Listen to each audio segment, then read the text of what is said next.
శుక్లాం బ్రహ్మ విచారసార పరమామాద్యాం జగద్వ్యాపినీం వీణా పుస్తకధారిణీం అభయదాం జాడ్యాంధకారాపకాం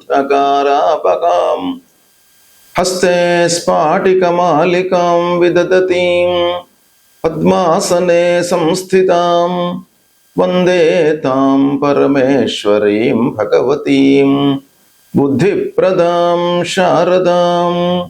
శ్రీ మహాగణాధిపతయే నమః. శ్రీ మహాసరస్వత్యై నమః. శ్రీ గురుభ్యో నమః.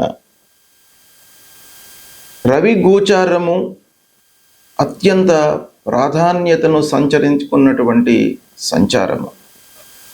అంటే సూర్య భగవానుడి యొక్క సంచారము ఏ రాశిలో సంచరిస్తూ ఉన్నాడు, తదనుగుణంగా ఏ స్థానంలోకి వెళుతూ ఉన్నాడు ద్వాదశ రాశుల వారికి అనేటువంటి విషయాన్ని మనము తెలుసుకొని తద్వారా ఎలాంటి ఫలితాలు ఉండబోతాయి, ఎలాంటి ఫలితాలు ఈ రాశులలో జన్మించినటువంటి వారికి కలుగుతాయి అనేటువంటి విషయం తెలుసుకుందాం.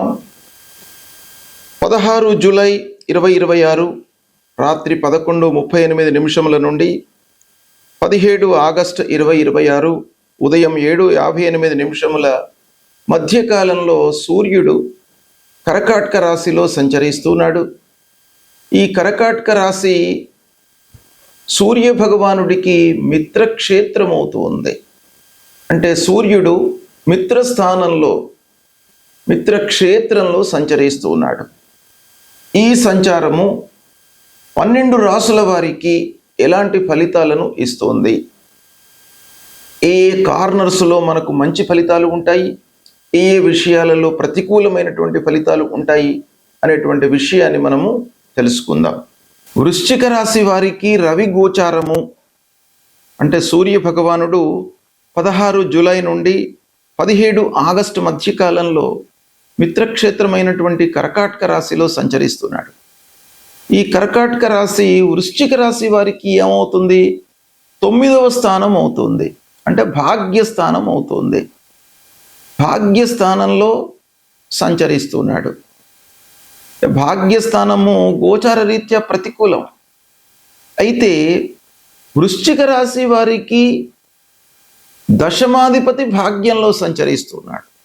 ఈ కాంబినేషన్ కొంతవరకు కలిసి వస్తుంది. గోచార రీత్యా మట్టుకు ప్రతికూలమైనటువంటి స్థానమే. అయితే ఈ 9వ స్థానంలో సంచరించడం మూలకంగా అదృష్టంపై ఆధారపడి చేసేటువంటి పనుల లోపల మీరు కొంతవరకు అనుకూలమైనటువంటి ఫలితాలను పొందుతారు.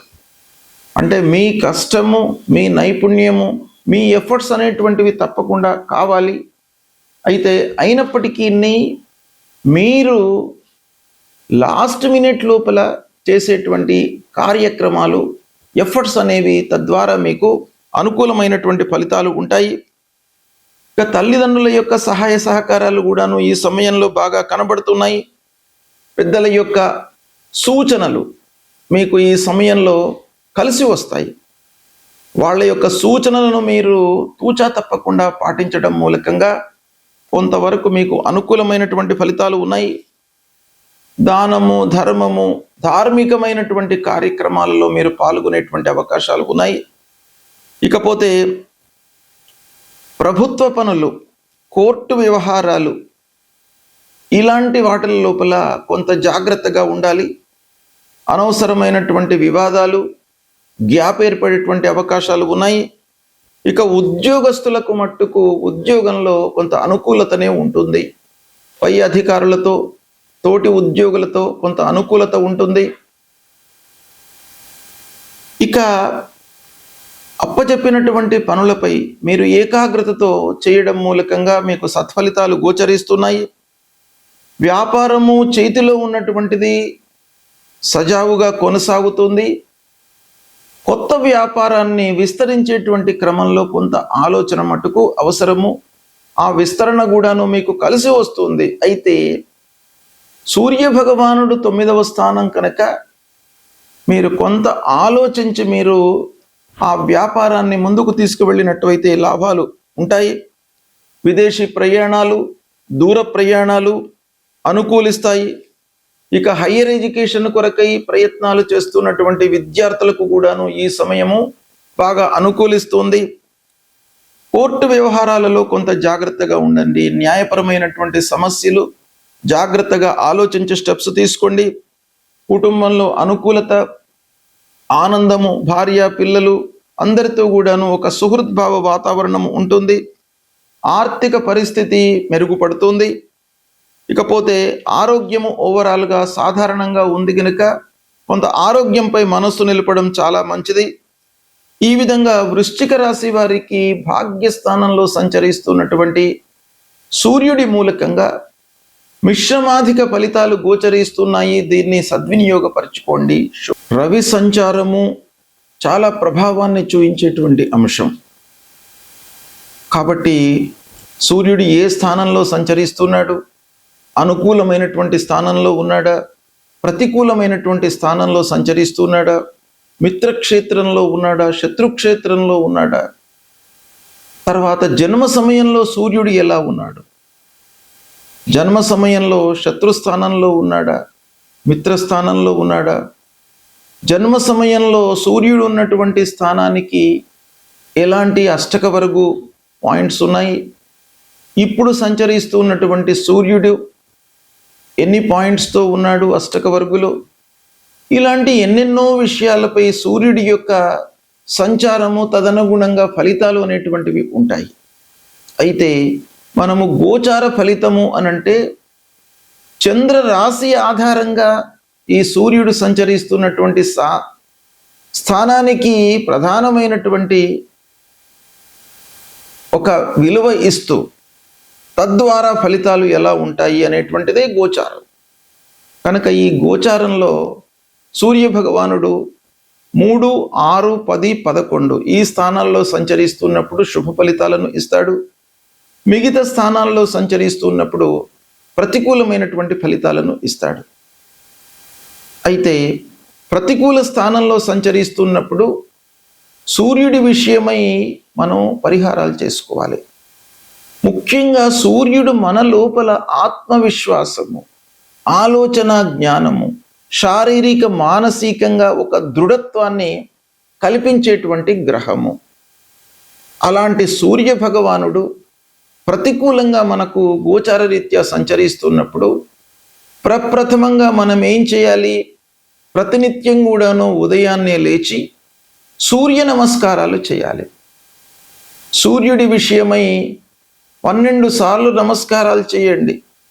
సూర్యుడికి, భూమికి. ఆదిత్య హృదయాన్ని ప్రతినిత్యం కూడాను పఠించండి. తర్వాత సూర్యుడికి సంబంధించినటువంటి మూల మంత్రం జపా కుసుమ సంకాశం కాశ్యపేయం మహద్యుతిం తమోరిం సర్వపాపఘ్నం ప్రణతోస్మి దివాకరం అనేటువంటి మూల మంత్రాన్ని ప్రతినిత్యం కూడాను మీరు జపించండి. ఎంత మీకు సమయం చిక్కితే అన్నిసార్లు మీరు ఈ మూల మంత్రాన్ని జపించండి.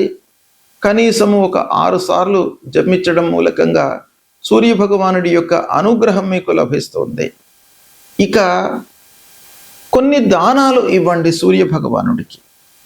శాస్త్రంలో చెప్పినటువంటి ధాన్యము, గోధుమలను మీరు దానంగా ఇవ్వండి. శివాభిషేకం చేయండి.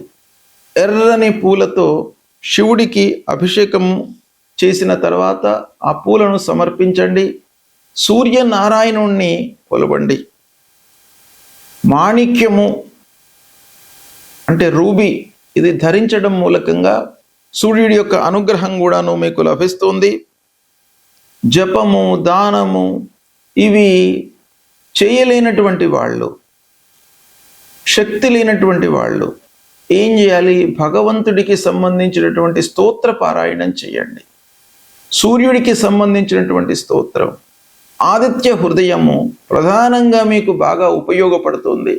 దీన్ని ప్రతినిత్యం కూడాను మీరు పఠించండి. ఆ భగవంతుడి యొక్క అనుగ్రహం లభిస్తుంది. శారీరక మానసిక ఇబ్బందులన్నీ కూడాను దూరమవుతాయి. మీ లోపల ఆత్మవిశ్వాసాన్ని కలిగిస్తాడు సూర్య భగవానుడు. ఇది మీరు చేయండి, సత్ఫలితాలను పొందుతారు. శుభం.